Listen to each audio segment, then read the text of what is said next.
자, 오늘 강의 주제는 어르신네들이 관심이 많으실 것 같아가지고 여기에 써 있듯이 치매 이렇게 하면, 이렇게 대비하면 피할 수 있다.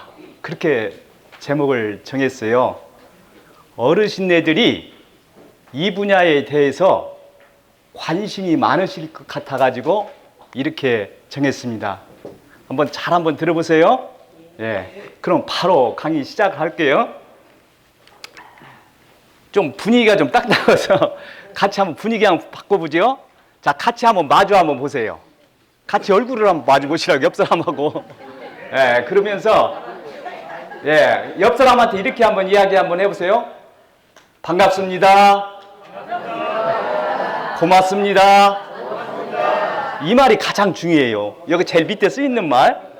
당신을 보니, 옆 사람을 저를 쳐다보지 말고 옆 사람을 쳐다보면서 당신을 보니 살맛이 납니다. 자, 옆 사람한테 힘내시라고 큰 박수 한번 쳐주죠. 감사합니다. 그럼 바로 강의 시작을 하겠습니다. 오늘 강의 순서는 제가 이렇게 정했어요. 치매란 과연 어떤 것인가 간단히 알아보고, 그 다음에 치매의 가장 대표적인 것이 알츠하이머 치매예요. 치매 환자 중 60% 내지 70%가 알츠하이머 환자들이에요. 가장 많습니다. 그 다음에 많은 치매가 뭐냐면은 혈관성 치매예요. 혈관성 치매는 20%에서 30% 정도 차지합니다. 나머지 10%가 이제 기타 치매예요. 그래서 오늘은 이 두 혈관성 치매하고 알츠하이머 치매에 대해서 간단히 얘기한 다음에 오늘 가장 중요한 핵심 내용, 치매 이렇게 대비하면은 피할 수 있다. 그렇게 정했습니다. 제일 중요한 것이 몇 번째예요? 제일 밑에 부분이라고 했죠? 어떻게 해야만이 우리가 치매를 피할 수 있을까? 거기에 대해서 얘기를 하는데, 제가 오늘 이야기한 내용은 방송국에서 의사들이 얘기하는 내용보다는 조금 다를 수가 있어요. 저는 의학적인 접근을 하는 것이 아니라 뇌과학적인 접근을 해요. 뇌과학적 입장에서 뇌를 보고 치매에 대해서 얘기하는 거예요. 그렇기 때문에 어떻게 보면 의학적인 접근보다 더 깊은 내용에 대해서 얘기가 나올 수가 있어요. 기대가 되시죠? 예, 한번 들어보세요. 예. 그러면은 뇌 질환의 특징이 말이죠. 하나 있는데 그것이 뭐냐면은 어떤 뇌가 망가져가지고 어떤 질환의 증세나 어떤 그 징후가 나타나면은 의사가 치료할 수 있는 것은 한계가 있다고 그래요.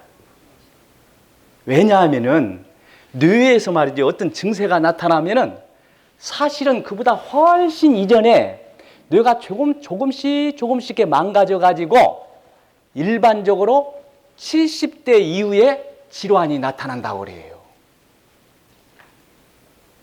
무섭죠?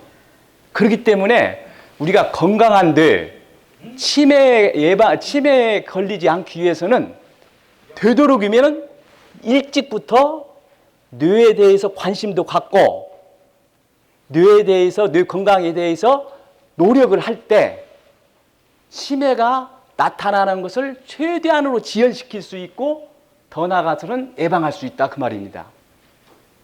그런 의미에서 오늘 강의가 의의가 있다고 저는 생각을 해요. 무슨 말인지 아시겠죠? 자, 그러면은 치매라는 것은 원래 치자가 여기에 써놨듯이 어리석은 치자고 매자도 어리석다는 매자라고 그래요. 사람을 어리석게 만드는 병이 바로 뭐냐? 치매다, 그 말입니다. 그래서 옛날에는 치매를 노망, 망령 이런 말로 표현을 했습니다. 무슨 말인지 아시겠죠? 이게 치매에 대해서 간단히 이 얘기하면은 정의를 하라면 이렇게 얘기할 수가 있어요. 인지 기능 장애가 나타나 가지고, 인지 기능 장애라는 말은 뭔 말이냐면은 우리가 무엇을 기억한다거나 어떤 것을 학습한다거나 무엇을 생각한다거나 무엇을 공부한다거나 이러한 것을 못하는 것을 인지 기능 장애라고 그래요. 가지고 이러한 인지 기능 장애가 나타나 가지고 사회생활이나 일상생활을 하는데 어려움을 겪는 사람을 어려움을 겪게끔 만드는 것이 바로 뭐냐? 그게 치매예요. 인지 기능 장애가 나타나 가지고 사회생활을 못하게끔 하는 거예요. 그것이 치매예요. 무슨 말인지 아시겠죠? 그러면 지금 그 정도만 얘기하고, 어르신들이 가장 궁금한 것 중에 하나가 이걸 겁니다. 건망증이라는 것하고 치매라는 것이 어떻게 차이가 있는가? 이거 궁금하죠? 건망증이라는 거 우리가 뭐 생각이 갑자기 빨리빨리 생각이 안 떠오르는 걸 건망증이라고 하죠? 그렇죠? 예. 네. 요즘 나이가 먹어가지고 옛날 단어가 잘 생각이 안 나. 어르신들이 종종 그런 얘기를 많이 합니다. 그게 건망증이에요. 치매도 마찬가지예요. 그런데 치매하고 건망증하고 차이점은 뭐냐면은, 건망증은 내 뇌 속에 기억이 그대로 남아있어요. 사라진 것이 아니에요. 그러니까 내가 가지고 있는 지식이나 사람 이름이나 이런 것이 다 뇌 속에 남아있는데, 그것이 인출이 끄집어내는데 어려움을 겪게끔 하는 것이 그게 건망증이에요. 그러면 치매는 뭐냐? 치매는 내가 가지고 있는 기억이, 옛날의 기억이 완전히 사라지는 것이 치매예요. 옛날 내가 가지고 있던 기억이, 지식이 신경세포 속에 신경세포 그 시냅스라는 사이에 저장이 돼 있는데, 그 부분이 끊어져 가지고 신경세포가 죽어버린 거예요. 그러니까 세포가 죽어요. 그러니까 그 기억과 관련된 신경세포가 완전히 죽었기 때문에 내 뇌에서 기억이 완전히 사라지는 것이 그게 치매예요. 이해가 가시죠? 그러니까 생각이 안 나. 기억이 생각은 어떤 단어가 생각이 안 나. 이름이 생각이 안 나고. 그런데 어떤 사람이 옆에 있는 친구가 뭐라고 이 얘기를 하면, 그렇지, 그거지. 그것은 건망증이에요. 왜? 내 뇌 속에 담겨 있는 지식이 어떤 힌트나 이런 걸 통해 가지고 다시 인출이 되니까 그건 건망증이에요. 근데 치매 환자는 어떤 힌트를 주어도 도저히 생각이 안 나버리는 거예요. 왜? 그 기억과 관련된 신경세포가 죽었기 때문에. 그런데 좀 어려운 점이 뭐냐면은, 치매 환자들도 초창기에 건망증 증세가 나타난다는 것이 공통점이에요. 그러니까 이것이 치매 현상인가 건망증 현상인가, 이것은 우리가 흔히 어떤 힌트나 이런 걸 주면은 바로 생각이 나면은 그건 건망증이고, 아예 생각 자체가 안 나버리면 치매에 가까운 거예요. 무슨 말인지 아시겠죠? 네. 무슨 말인지 아시겠죠? 자, 그 정도 하고요. 왜 이거 안 넘어가냐? 치매의 종류는 중앙치매센터에서, 우리나라 중앙치매센터에서 발표한 내용인데, 여기 보세요. 여기에 69%가 알츠하이머 치매예요. 제가 아까 방금 얘기했죠? 그러니까 책에서는 한 60%에서 70% 정도가 알츠하이머 치매다 그렇게 얘기하고, 그 다음에는 여기에 21%가 혈관성 치매예요. 그 다음에 기타 치매예요. 오늘 두 가지에 대해서 말씀을 드릴게요. 그러면 먼저 알츠하이머 치매에 대해서 말씀을 드릴게요. 자, 알츠하이머 치매는 어떻게 해가지고 이것이 세상에 드러났냐면은 20세기 초에 독일의 프랑크푸르트에 유명한 정신과 의사 한 분이 있었어요. 그 사람 이름이 알츠하이머라는 사람이었어요.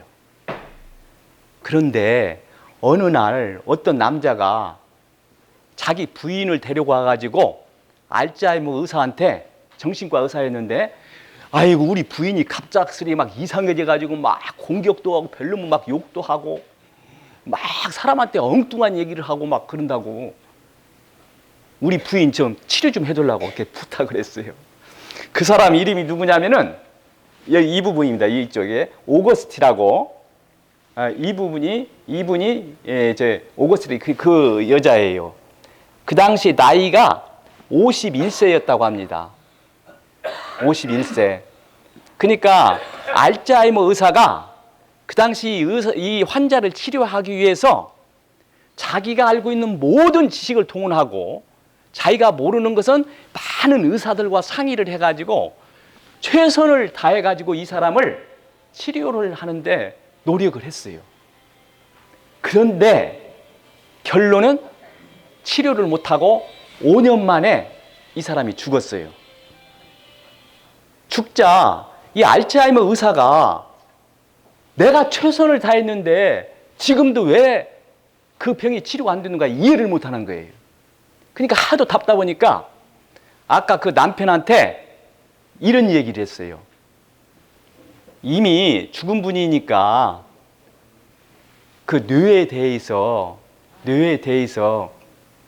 연구 좀 할 수 있도록 한번 해달라 부탁을 했습니다. 그래가지고 뇌를 해부를 해가지고 분석을 해보니까 알츠하이머 치매라는 것이 어떻게 발견됐냐면 독성 단백질인 아밀로이드, 그 독성 단백질이 신경세포망에 계속 쌓여가지고 그 독성 단백질이 신경망을 끊어버리는 거예요. 베타 아밀로이드라는 단백질이. 그런데 지금도 베타 아밀로이드라는 단백질이 왜 생기는 걸 몰라요. 가지고 이 사람이 최초로 그 병을 찾아놨기 때문에 자기 이름을 붙여가지고 알츠하이머 치매다 그렇게 얘기합니다. 자, 그러면은 알츠하이머 치매라는 것이 지금도 원인을 몰라요. 그래서 현재 치매 약이라는 것이 없습니다. 치매를 걸리지 않게끔 하는 백신이 안 나왔어요. 얼마 전에 세계적인 아주 글로벌 제약회사가 치매 백신을 개발하기 위해서 엄청난 돈을 투자했습니다. 그런데 얼마 전에 뭐라고 발표했냐면 포기했다고 했어요. 포기했다고. 저는 그 방송에 그 얘기가 나오는 걸 보고 깜짝 놀랐습니다. 그만큼 돈을 많이 투자했는데도 해결 기미가 보이지 않는 거예요. 그러니까 지금도 치매 약이 없어요. 지금 현재 치매 약이라고 나온 것은 치매가 진행되는 것을 지연시키는 역할만 해요. 여기까지가 치매가 지연됐기 때문에 이 사람을 좀 앞단계로 좀 회복시킬 수 있는 약은 없어요. 무슨 말인지 아시겠죠? 네, 이게 바로 알츠하이머 치매입니다. 자, 그러면은 이 알츠하이머 치매에 대해서 조금 이해를 돕기 위해서 말씀을 드릴게요. 이게 내가 되도록이면은 늘 과학적인 어려운 말은 안 하려고 그래요. 어르신들이 어렵다고 할까봐. 그래서 제가 항상 고민하는 것이 이걸 어떻게 표현을 해야 쉽게 알아들 수 있도록 해야 할 것인가에 대해서 저는 항상 고민을 합니다. 예, 그래 쉽게 한번 표현해 볼게요. 봐요. 우리 뇌에는 천억 개가 되는 신경세포라는 것이 있어요. 신경세포가 여기 이것이 포인트가 안 나오네. 예, 이것이 신경세포예요. 이 신경세포는 단독으로는 아무것도 못해요. 혼자는 아무것도 못해요. 그러면 신경세포가 어떤 기능을 하려면은 뭐가 필요하냐면 자극이 있어요. 자극을 계속 주면은 신경세포 간에 연결이 이루어져요. 자, 봐요. 여기에서 이 신경세포가 이것이 아무튼 이 신경세포가 자극을 주면은 이렇게 신경세포 간의 연결이 이루어져요. 이 동그란 것이 신경세포예요. 그리고 그 사이에 흰 점이 보이는데 그거의 시냅스라고 해가지고 두 신경세포를 연결해주는 역할을 해요. 자극을 많이 주면은. 그러면 계속 자극을 많이 주면은 여기에 있는 것처럼 이렇게 많은 신경세포망이 형성이 돼요. 이 신경세포망이 왜 중요하냐면 여기 속에다가 나의 모든 지식, 나의 모든 기억, 내가 할 수 있는 모든 능력이 여기에 저장이 돼요. 아까 시냅스라는 부분에. 가지고 우리가 계속 뇌를 자극을 많이 주고 생활을 많이 하면은 이와 같이 많은 신경세포망이 형성이 되는데 이 신경세포망이 어떻게 되어 있냐면 이렇게 되어 있어요. 이렇게. 우리 뇌세포에 있는 신경세포망입니다. 이 신경세포망 속에 내가 알고 있는 모든 지식이 여기가 다 들어가 있어요. 나의 기억도 다 여기에 들어가 있어요. 내가 할 수 있는 능력도 다 여기에 들어가 있어요. 신경세포망 속에. 아까 시냅스라는 부분 속에. 제가 여기서 얘기하려고 하는 것은 봐요. 우리 인간은 태어날 때 1000억 개 정도 되는 신경세포를 가지고 태어나는데 하루에 약 10만 개 정도 신경세포가 죽어간다고 그래요.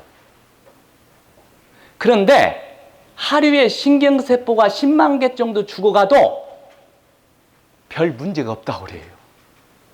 우리가 90살까지 살 경우에 신경세포가 하루에 10만 개씩 죽어가도 우리 뇌 속에 90%는 남아있다고 그래요. 그렇게 해가지고 죽어야 10% 정도뿐이 안 된다 그 말입니다. 그런데 우리 뇌는 내가 필요한 신경세포보다도 더 많은 신경세포를 가지고 태어났다 그 말이에요. 우리 뇌는 그걸 가리켜 과잉 진화되었다 그렇게 얘기해요. 필요한 것보다 더 많은 신경세포를 가지고 있기 때문에 신경세포가 죽어도 그건 별 문제가 안 된다는 거예요. 그런데 여기서 중요한 게 있습니다. 그런데 말이죠.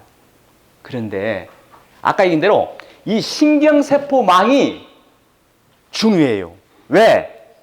그 속에 나의 모든 기억과 나의 모든 지식과 나의 모든 추억과 내가 할 수 있는 모든 능력이 다 어디에 있냐면 신경망 속에 들어가 있는데 이 신경망 세포의 사이에 아까 있지만 베타 아밀로이드라는 그 단백질이 계속 쌓여가지고 신경망을 계속 끊어내는 거예요. 그 축삭돌기라고 하는데 그걸 계속 끊어내요. 그러니까 신경세포는 서로 연결이 안 되면 죽어요. 가지고 신경세포가 죽어가지고 나타나는 것이 알츠하이머 치매예요. 무슨 말인지 아시겠죠? 자, 그러면은 여기에서 이제 답이 나옵니다. 우리가 뭐냐면은 그 알츠하이머 치매에 안 걸리려면은 신경세포 간의 연결을 강하게 해줘야겠죠. 그렇죠? 연결을 강하게 해줘야 결국 신경망이 깨지지 않고 그럼으로써 치매에 안 걸릴 수 있다 그 말입니다. 그러면은 이 신경세포망을 강하게 하는 것이 바로 뭐냐면은 그게 바로 자극이에요. 봐요. 아까 제가 얘기했죠. 이게 동그란 이게 빨간빨간한 거 이것이 아까 전 베타 아밀로이드 독성 단백질이에요. 이것이 이렇게 축삭돌기를 끊어버리는 거예요. 아까 제가 얘기했죠. 그게 알츠하이머 치매라고 했죠. 그러니까 이 신경세포 연기를 강하게 하는 가장 대표적인 것이 뭐냐면은 자극이에요. 자극. 뇌 발달에 가장 중요한 것이 자극이에요. 무슨 말인지 아시겠죠? 그 자극 중에서도 어떤 자극이 가장 중요하냐면은 되도록이면 낯선 자극, 새로운 자극을 많이 우리가 나한테 접하도록 해주는 것이 뇌 발달에 뇌 건강에 아주 좋아요. 어떤 똑같은 자극만 계속 들어오면은 뇌는 이걸 자극으로 인식 안 해버려요. 자꾸 새로운 자극이 들어와야만이 뇌는 거기에 대해서 활성화가 되면서 뇌가 발달을 해요. 자, 제가 한번 예를 한번 들어볼게요. 봐요. 우리가 어디를 초행길을 갈 때 처음 가는 길은 굉장히 멀리 느껴지죠? 그렇죠? 근데 올 때는 어때요? 금방 오는 것 같죠?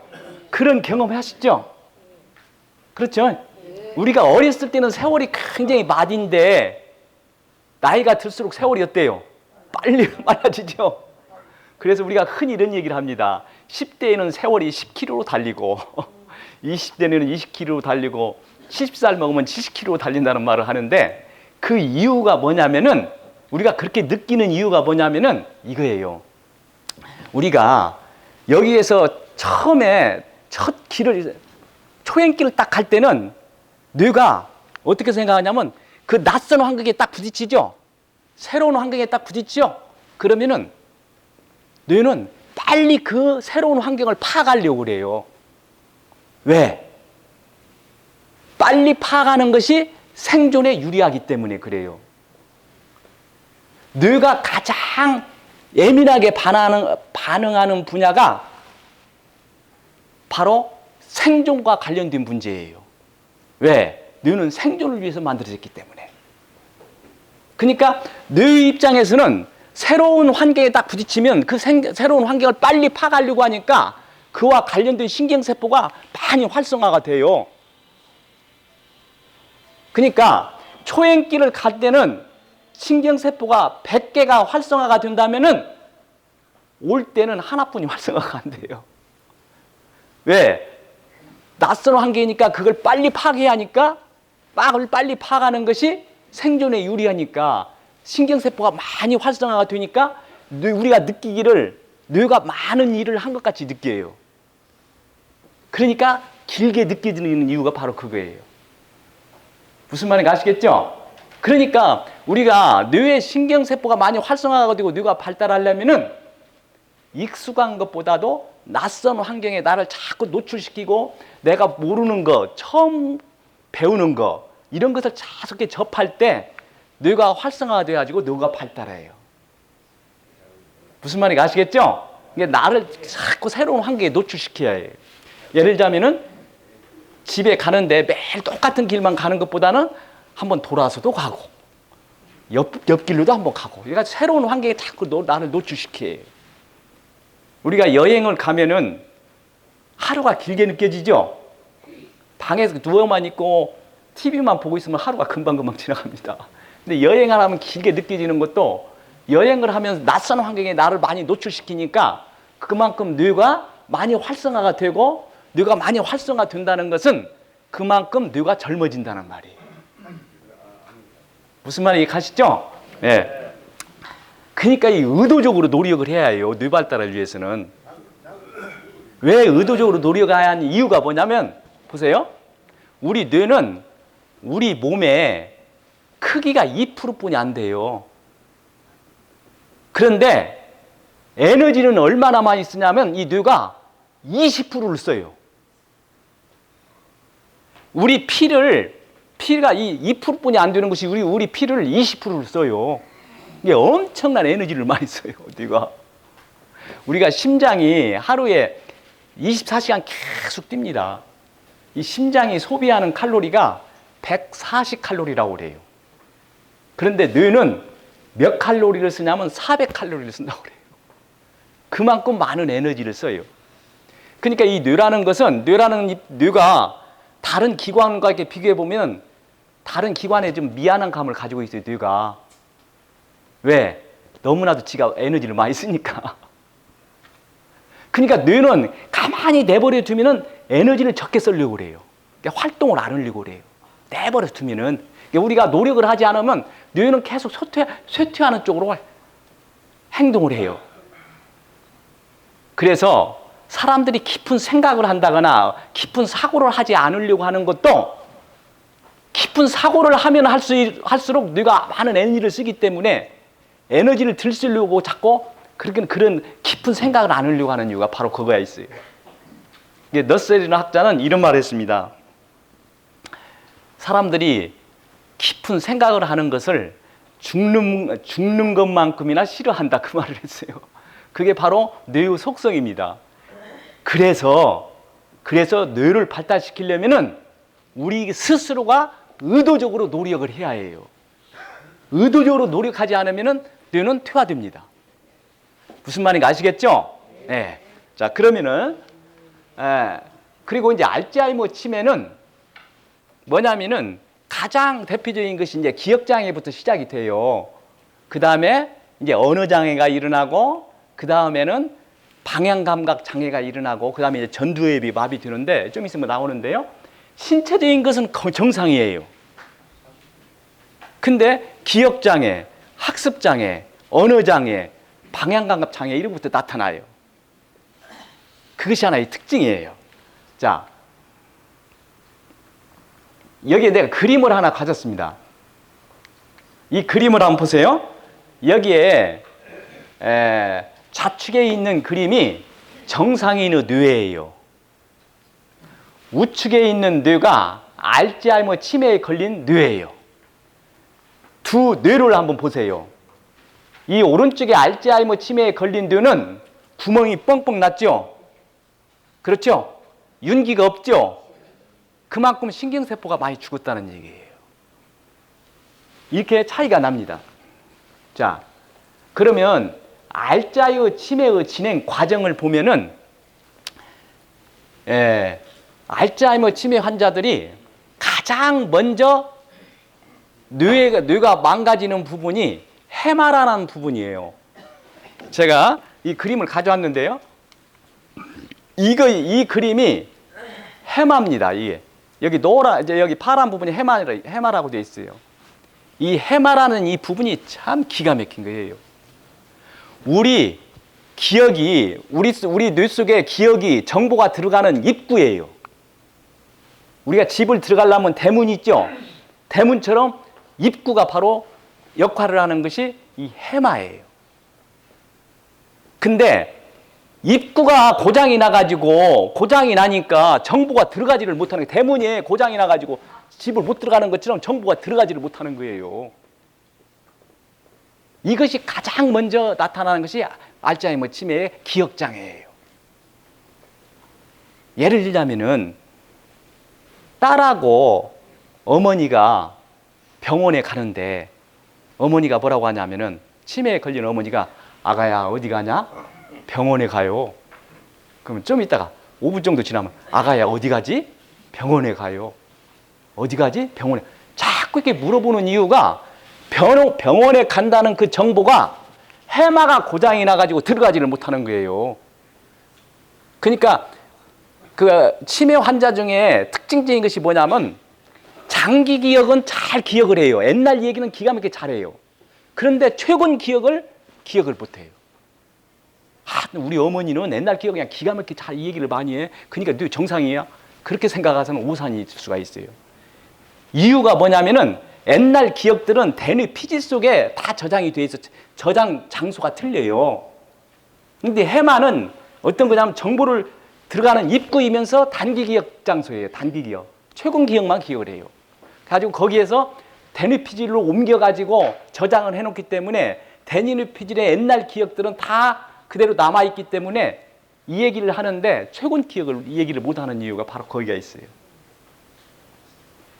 무슨 말인지 가시죠? 이 해마를 말이죠. 이 좀 재미있는 얘기인데 1950년대만 해도 이 해마가 무슨 기능을 하는가를 학자들이 몰랐어요. 그런데 어떤 일이 벌어졌냐면은 이제 뇌과학에서는 HM이라는 사람이 있는데 이 사람이 9살 때 자전거를 타다가 넘어졌어요. 가지고 뇌를 다쳤어요. 가지고 뇌에서 계속 발작이 일어나는 거예요. 간질병 환자처럼 계속 발작이 일어나는 거예요.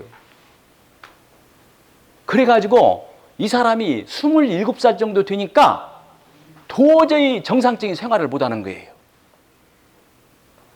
그래서 그 가족이 그 사람을 데리고 의사한테 갔어요. 의사한테 가니까 의사가 이런 말을 해요. 내가 보면은 이 해마라는 부분이 발작을 일으키는데 큰 영향을 미치는 것 같은데 이걸 제거했으면 어쩌냐 그런 얘기를 해요. 그러니까 그 당시에 세계 누구도 이 해마가 무슨 역할을 하는지를 몰랐어요. 그러나 이 부분을 제거하면 분명히 발작이 줄어들 것이다. 그렇게 얘기를 하니까 가족들이 어떻게 했냐면 거기에 동의를 했습니다. 동의를 했는데 동의를 해가지고 해마를 제거를 했어요. 해마를 제거했는데 발작은 줄어들었어요. 발작은 거의 다 줄어들었어요. 그 진짜 정상이 됐다 그렇게 생각했는데 거기에 어떤 문제가 생겼냐면은 해마가 제가 아까 얘기했죠. 정부가 들어가는 입구인데 정부가 들어가요, 안 들어가요? 안 들어가는 거예요. 그러니까 이 사람은 나이가 27살이었기 때문에 27살 이전 기억은 다 기억을 합니다. 근데 27살 이후 기억은 들어가요, 안 들어가요? 안 들어가니까 계속 이 사람은 나이는 27살에 머물러 있는 거예요. 세월은. 그러니까 의사를 만날 때마다 안녕하세요 인사해. 5분만 지나가면 또 안녕하세요 처음 뵙겠습니다 인사를. 자기가 이제 나이 먹어가지고 수염이 많이 나고 이제 머리가 희끗희끗해지니까 내가 왜 여기에 흰머리가 났냐 이해를 못하는 거예요. 정보가 안 들어가니까. 이 사람한테 탁구를 가르쳤다고 합니다. 탁구를 가르친 탁구 실력이 참 좋아요. 근데 자기가 왜 탁구를 이렇게 잘 치는가를 몰라요. 내가 운동신경이 발달해서 그런가 보다 그렇게 생각을 했어요. 그러니까 자기가 계속 탁구 친 것을 기억이 나요, 안 나요? 안 나는 거예요. 그게 재밌는 것이 어머니는 확실히 알아봐요. 근데 의사는 몰라봐요. 아무리 만나도. 왜? 어머니에 대한 기억은 27세 이전의 기억이니까 기억 속에 남아있는 거예요. 근데 새로운 기억은, 의사에 대한 새로운 기억은 안 들어가니까 아무리 만나도 기억을 못 하는 거예요. 그래서 제가 지금 좀 얘기가 좀 빗나갔는데 여기 보세요. 여기에 치매가 어떻게 진행되냐면 이 해마가 제일 먼저 망가져요. 알츠하이머 치매 환자들이. 그러니까 제일 먼저 나타나는 것이 기억장애예요. 무슨 말인지 아시겠죠? 이게 이제 축두엽에 그다음에 그 옆에 있는 것이 이제 그다음에 초기는 기억장애가 나타나다가 그다음에 중기에 가서는 언어장애가 나타나요. 언어. 이 축두엽이 이제 좀 있으면 이제 말씀드리는데 이 부분이 축두엽인데 이 축두엽이 왼쪽에 언어 센터가 있어요. 우리가 무슨 말을 표현하는 그 브로카 영역이라고 하는데 그 영역이 왼쪽에 있어요. 사람이 말했을 때 그 말을 이해하는 베르니케 영역이라고 하는데 그것도 왼쪽에 있어요. 이 축두엽이 고장나기 때문에 언어 장애가 나타나요. 그 다음에 이 윗부분이 이게 두정엽이라고도 하고 마루엽이라고 하는데 이 부분이 방향감각과 관련된 부분이에요. 계산과 관련된 부분이에요. 그 다음에는 뭐가 나타나냐면 방향감각을 잃어버려요. 공간지각이 여기에 있거든요. 중기에 나타나요. 그 다음에 말기에는 가장 중요한 이 전두엽, 이 다음에 좀 있었지. 이 부분은 좀 이따 나옵니다. 이걸 전두엽이라고 하는데 이 부분이 망가져버려요. 그러면 아주 나쁜 치매 같아요. 이제 막 공격을 하기 시작하고 망상이 생기고 막 성적 충동이 나타나고 화를 막 내고 그런 것이 이 전두엽 쪽에 뇌가 망가지기 때문에 그래요. 이게 말기 때 나타나는 현상이에요. 일반적으로 이런 순서대로 나타나는데 꼭 그것만은 아니에요. 자, 그 정도만 말씀드리고요. 자, 그러니까 일반적으로 기억장애가 나타나고 그 다음에 언어장애가 나타나고 방향감각 장애가 나타나고 그 다음에 전두엽이 망가져가지고 그야말로 나쁜 치매 현상이 나타나기 시작하는 거예요. 자, 이건 얘기했고요. 근데 여기에서 제가 한 가지 말씀드릴게요. 이건 아주 중요한 내용인데 한번 들어보세요. 기억과 관련된 것이 아까 해마라고 했죠? 그렇죠? 이 해마 옆에가 있는 것이 편도체라고 저기 써 있죠? 이 편도체하고 이 해마하고 연결되어 있어요. 거의 바로 옆집에 같이 살고 있어요, 둘이. 그러면은 해마는 인지센터, 인지기억, 기억과 관련된 것을 담당하고 편도체라는 건 뭐냐면 감정을 담당하는 센터예요. 감정 중추라고 그래요. 그러니까 일반적으로 해마가 활성화되면 편두체도 같이 활성화돼요. 그러니까 이것이 일반적으로 같이 많이 움직여요. 그러니까 우리가 옛날에 어떤 일을 한 것에 대해서 거기에 대해서 강하게 놀랐다거나 또는 큰 슬픔을 당했던 일이라든가 굉장히 기뻤던 일들이라든가 이것은 잊어버리지 않는 이유가 이 편도체 감정 중추하고 해마가 같이 연결되기 때문에 그래요. 그런데 우리가 치매에 걸린 사람들을 보면 말이죠. 이게 이제 혹시 주위에 그런 분도 계실는지 모르지만은 하도 이제 집안에서도 어머니가 기억을 못하고 물건을 여기다 놓으라고 했는데 자꾸 엉뚱한 데다 계속 놓는 거예요. 그렇다고 해서 그 양반한테, 그분한테 절대 잊어버리지 말고 꼭 여기 놓으라고 계속 이 얘기를 해야 이건 아무 의미가 없어요. 거기에 인지장애가 있기 때문에 그걸 그 말 100번 얘기해도 그 정보가 들어가들 안 해요. 그런데 그 얘기할 때 저 사람이 누군지는 모르지만 나한테 인상을 쓰고 화를 내고 굉장히 나쁜 표정을 짓고 나한테 이 얘기한다는 것은 알아요. 환자가 안다니까. 왜? 편도체는 정상이에요.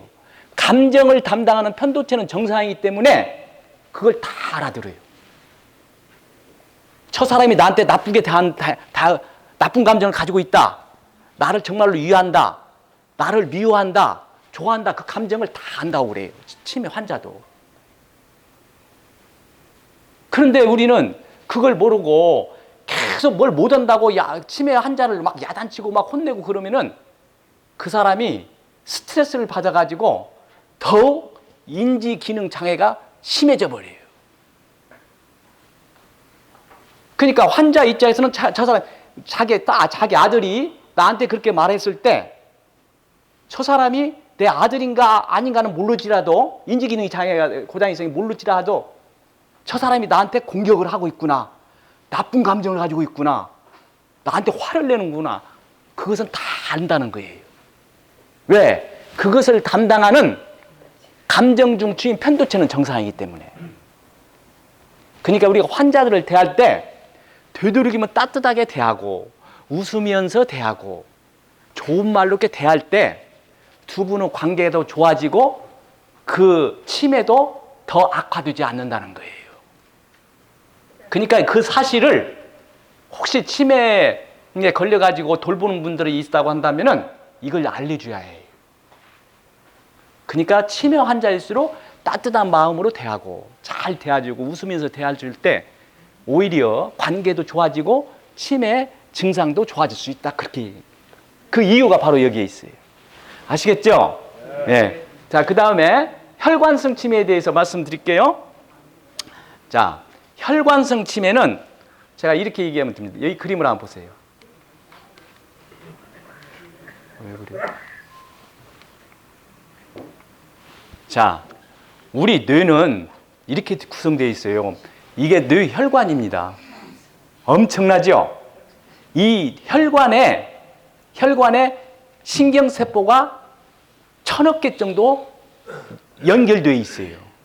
그리고 그 신경세포를 지탱해주는 글리아 세포라는 것이 신경세포 한 개당 10개 정도 있어요. 그것이 우리 뇌예요. 이 수많은 이 엄청난 이 뇌혈관이 있는데 이 혈관을 통해 가지고 뇌한테 필요한 산소나 영양분을 공급을 해주는 거예요. 뭘 통해 가지고? 피를 통해 가지고. 그런데 이 뇌혈관에 피가 저 미세혈관까지 구석구석까지 가야 하는데 피가 가지 않으면은 영양분이 공급이 안 되고 산소가 공급이 안 돼요. 그러면 어떻게 돼요? 이런 미세혈관이 조금씩 죽어가는 거예요. 너무나도 미세하기 때문에 내가 그걸 인식을 못하는 거예요. 근데 이것이 계속 쌓이면 어떻게 되냐? 그것이 모아져 가지고 결국은 혈관성 치매가 나타난다 그 말입니다. 우리나라 사람들이 다른 나라 사람보다 혈관성 치매가 많아요. 그런데 이 혈관성 치매는 우리가 사전에 대비하고 관심을 갖고 노력하면은 예방할 수 있다고 그래요. 무슨 말인지 알겠죠? 그러면은 이런 것들이 이런 거입니다. 여기 써놨듯이 사실 치매가 지금 기하급수적으로 늘어나고 있습니다. 치매가 엄청나게 많이 늘어나고 있어요. 보세요. 지금 통계 자료 보면은 이렇게 있었습니다. 2000년도에 치매 환자가 15만 명이었어요, 우리나라. 2016년에 68만 명이었습니다. 현재는 72만 명이에요. 2050년에는 271만 명으로 통계가 나와 있어요. 이와 같이 기하급수적으로 계속 치매 환자가 늘어나기 때문에 국가에서도 이거 치매 문제는 나라에서 책임져야 한다고 해가지고 문재인 대통령이 발표한 것이 바로 뭐예요? 치매 국가 책임제라는 거예요. 바로 발표했었잖아요. 그렇죠? 그래서 현재 치매 환자들에 대해서 국가에서 엄청난 많은 지원을 하고 있습니다. 그런데 이 치매 환자가 늘어난 이유가 뭐냐면은, 가장 큰 이유가 뭐냐면은, 옛날에는 치매에 걸리기 전에 대부분이 사망했어요. 근데 지금 100세 시대잖아요. 그렇기 때문에 치매 환자가 늘어나는 거예요. 이 치매 환자가 늘어나는 가장 큰 이유가 인간의 수명이 길어지기 때문에 그런 거예요. 그리고 일반적으로 남자하고 여자 중에 여성들이 치매가 많습니다. 그 중에 하나의 이유가 바로 뭐냐면은 여성들이 남성들보다 7살 정도 오래 살아요. 여성이 그 수명이 84세 정도 됩니다. 남성은 평균 수명이 77세예요. 7년 정도 더 살아요.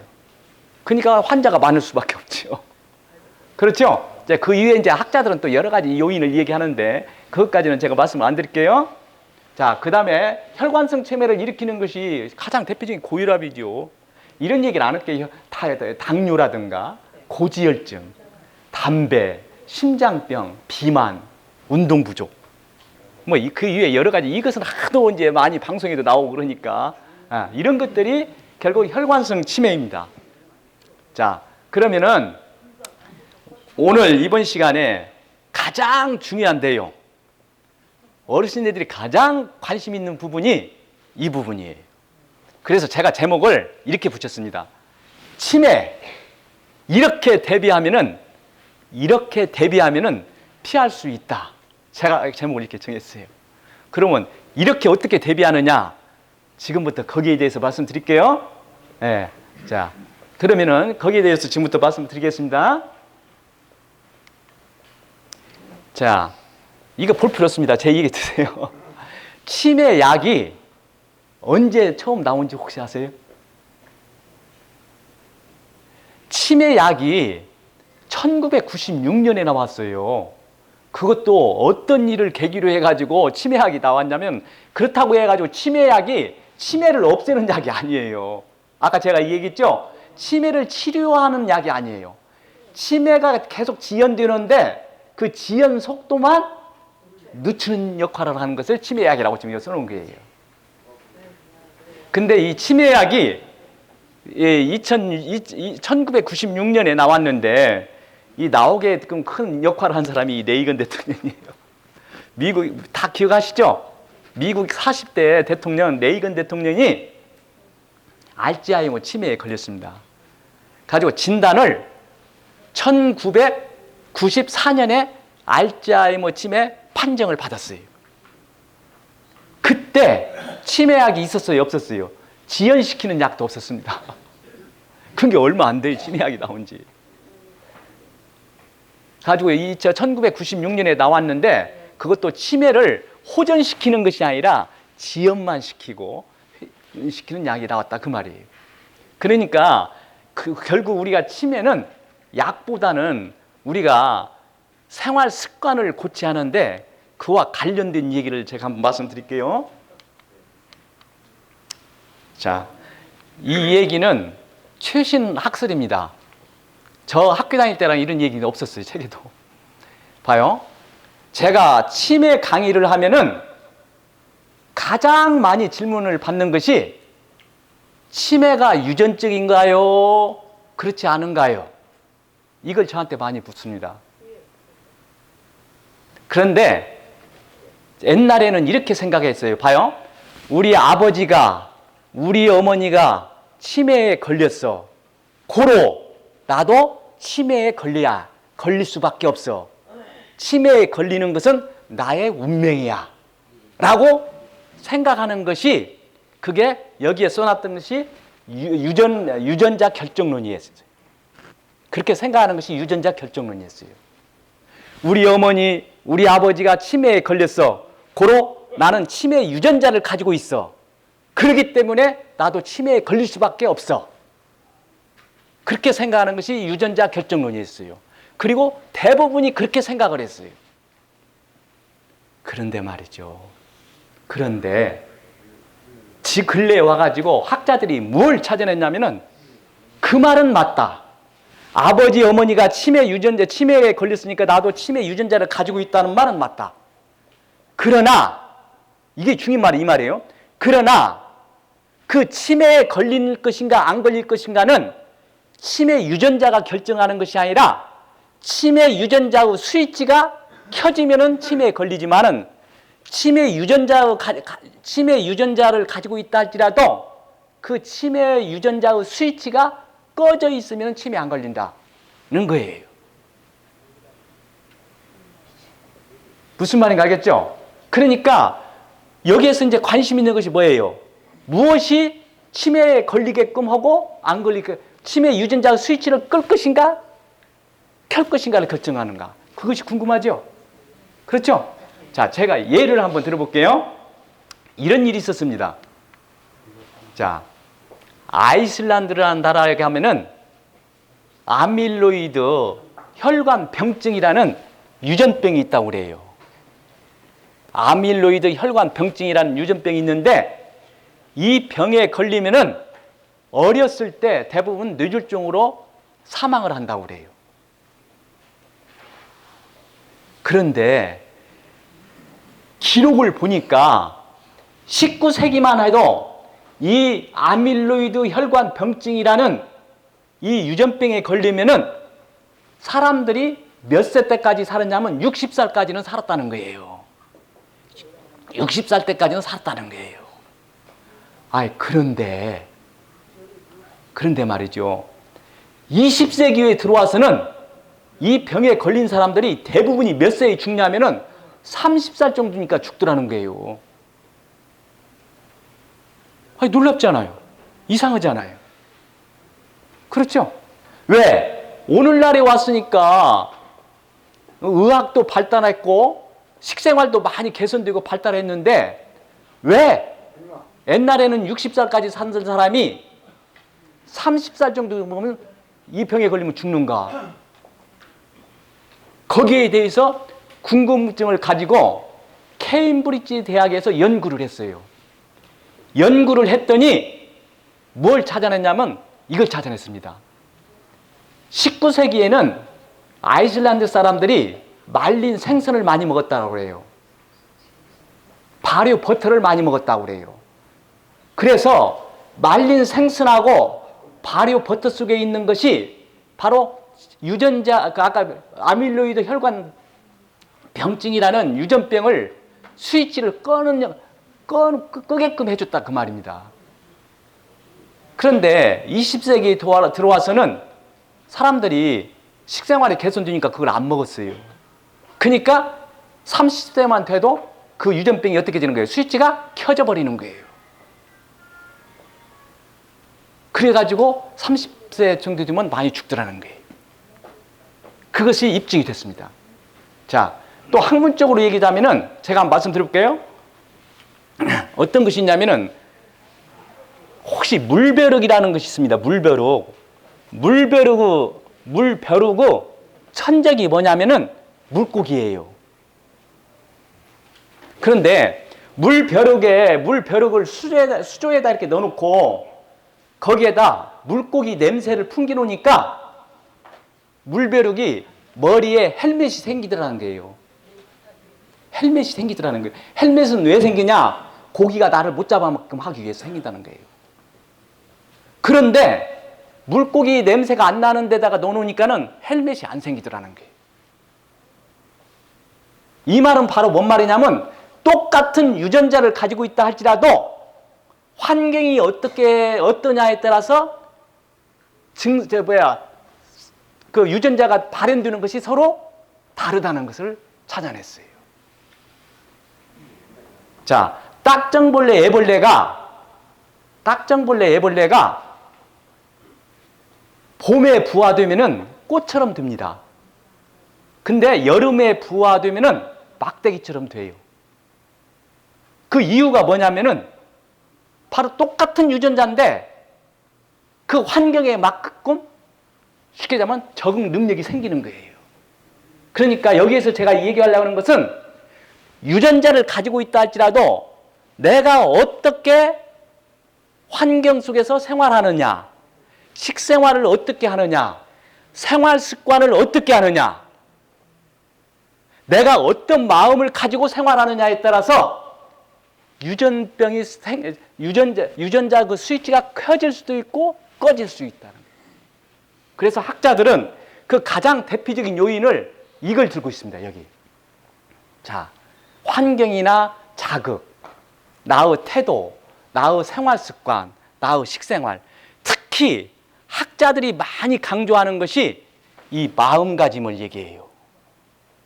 특히 이것을 강조하는 사람이 여기 무라카미 가지오라는 그 유전학 그 노벨상 후보에 들어가는 일본 사람인데 이 사람이 가장 강조하는 것 중에 하나가 이 마음가짐을 강조해요. 마음가짐. 내가 어떻게 생각하고 내가 어떤 이 의식을 갖고 생활하고 내가 어떤 감정을 가지고 어떻게 생활을 하는 그 마음가짐이 유전병이 스위치가 켜지기도 하고 꺼지기도 한다 그 말이에요. 무슨 말인지 알겠죠? 네, 이게 참 중요하다. 예를 제가 한번 들어볼게요. 이런 실험을 했습니다. 이것만 하고 쉽게요. 어떤 실험을 했냐면은 그 호텔에서 일하는 사람들을 하우스 키퍼라고 그래요. 근데 이 사람들을 연구해 보니까 하루에 1시간에 칼로리를 300칼로리 정도 쓰더라는 거예요. 험한 일 하는 사람들, 호텔에서 험한 일 하는 사람, 막 가구 날리고 막 그 청소하고 이런 사람들이 30kg 정도, 300칼로리 정도 쓰더라는 거예요. 이 300칼로리는 테니스 선수들이 1시간 운동하는 양과 칼로리와 거의 같다고 그럽니다. 그런데 하우스키퍼들, 이 사람들, 호텔에서 일하는 사람들을 분석을 해봤습니다. 신체를 분석을 해봤더니 사무실에서 일하는 사람하고 별 차이가 안 나더라는 거예요. 근육 차이도 별로 안 나고 혈관 활동 같은 것도 거의 비슷하더라는 거예요. 사무실에 일하는 사람이나. 그 사람들은 그만큼 에너지를 많이 써보고 운동을 하는 걸로 생각해가지고 이 사람들은 혈관도 좋고 몸 상태도 좋을 줄 알았는데 배도 나오고 근육도 안 생기고 그러더라는 거예요. 그래가지고 한 전문가가 이런 것을 했습니다. 그 사람들을 대상으로 이런 얘기를 했어요. 봐요. 당신네들이 이 일을 할 때는 몇 칼로리를 써가있기 때문에 운동 효과가 이렇게 나타납니다. 이 일을 할 때는 몸에 몇 칼로리가 소비되어가지고 운동 효과가 이런 효과가 나타납니다. 그걸 딱 정해가지고 교육을 시켰어요. 교육을 시키고 몇 개월 지난 다음에 그 몸을 다시 분석을 했어요. 그랬더니 운동 효과가 굉장히 많이 나타나더라는 거예요. 근육도 생기고 어떻게 폐활량도 늘어나고 배도 들어가고 체지방도 줄어들고 그러더라는 거예요. 그러니까 여기에서 바로 이 얘기가 뭐냐면은 우리가 운동을 할 때도 이것이 운동이라고 생각하고 내 하는 것이 운동 효과가 있다고 생각하면서 일을 하면 운동 효과가 나타나지만 그렇지 않으면 운동 효과가 안 나타난다는 거예요. 예를 들자면 보세요. 택시 기사가 오늘 또 힘든 복잡한 도로에서 계속 운전을 해야 하는구나. 출발할 때부터 아이고 힘들겠구나. 그런 마음을 가지고 하루 종일 일을 하면은 이 사람의 몸에서는 노동 스위치만 켜지는 거예요. 그런데 그 사람이 나갈 때, 야, 오늘 또 즐거운 마음으로 택시 기사 일을 하는데 오늘 저 드라이브하러 가는구나. 그런 마음을 가지고 일하면은 레저 스위치가 켜지는 거예요. 그만큼 몸이 좋아지는 거예요. 그게 바로 뭐냐면 여기에서 말하는 마음가짐이에요. 무슨 말인지 아시겠죠? 우리가 즐거운 마음을 가지고 계속 생활을 하면은 그만큼 우리 혈관이나 이런 것이 굉장히 건강해지고 치매 예방에도 되지만 그렇지 않고 부정적인 생각을 가지고 생활을 하면은 그것이 우리 몸에 그만큼 악영향을 끼친다 그 말이에요. 무슨 말인지 아시겠죠? 자 그러면은 이것은 다음 시간에 10분간 쉬었다 시작할게요. 예, 경청해 주셔서 대단히 고맙습니다.